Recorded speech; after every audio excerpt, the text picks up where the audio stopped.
Saturday story series में आज की कहानी। एक बच्चे को छोटी छोटी बातों पर बड़ा गुस्सा आता था। वो खुद भी अपनी इस आदत से परेशान था, क्योंकि इस वजह से अक्सर वो अपना बेस्ट देने से चूक जाता था। दोस्त नाराज हो जाते और काम बीच में ही अधूरे रह जाते। क्योंकि हम सभी जानते हैं कि एक शांत दिमाग और खुश मन से ही किसी भी काम को अच्छी तरह से किया जा सकता है। तो इसी बात पर एक दिन उसके फादर ने उसे लोहे की कीलों से भरा हुआ एक बैग दिया और कहा कि जब भी तुम्हें गुस्सा आए, इसमें से एक कील निकालकर बाहर लॉन की दीवार में ठोक देना। बच्चा सिंसियरली इस बात को मान गया। पहले दिन कुल 18 कीलें लगी, लेकिन धीरे धीरे दीवार में गड़ने वाली कीलों की संख्या कम होती गई। अब बच्चे को भी बड़ा मुश्किल लगता था कि जब भी गुस्सा आए, कील उठाए, बाहर जाए और दीवार में ठोक कर आए। दूसरे, वो थोड़ा खुश भी था, क्योंकि अब गुस्सा कम करने की वजह से वो अपने कामों पर अच्छी तरह से कंसंट्रेट कर पा रहा था। फिर जल्दी ही एक दिन ऐसा आया जब दीवार में एक भी कील ठोकने की जरूरत ही नहीं पड़ी। बच्चा बड़ा खुश था। उसने गहरी सांस ली, दीवार की तरफ देखा और फटाफट दौड़कर अपने फादर के पास गया।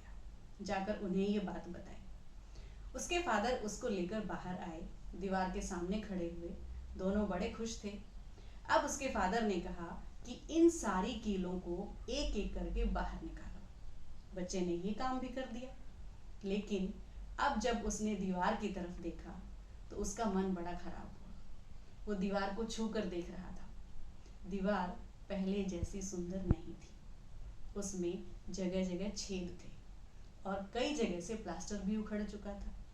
बच्चे का मन यहाँ पर बड़ा दुखी हुआ। अब उसके फादर ने उसे बताते हुए बड़े प्यार से कहा कि देखो, अक्सर हम गुस्से में कुछ ऐसी बातें कर देते हैं या कह देते हैं जिनके लिए बाद में हम पछताते हैं, माफ़ी भी मांग लेते हैं, लेकिन इन गुस्से में कही हुए शब्दों के घाव सामने वाले के मन पर बड़े दिनों तक रहते हैं।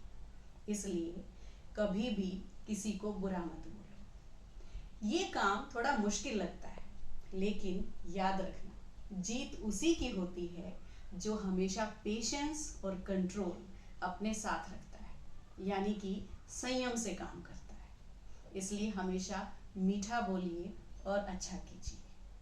मान लीजिए कभी गलती हो भी जाए तो उसे सुधारने में देर मत कीजिए। हमेशा अच्छा सोचिए, अच्छा करिए। Stay happy and blessed.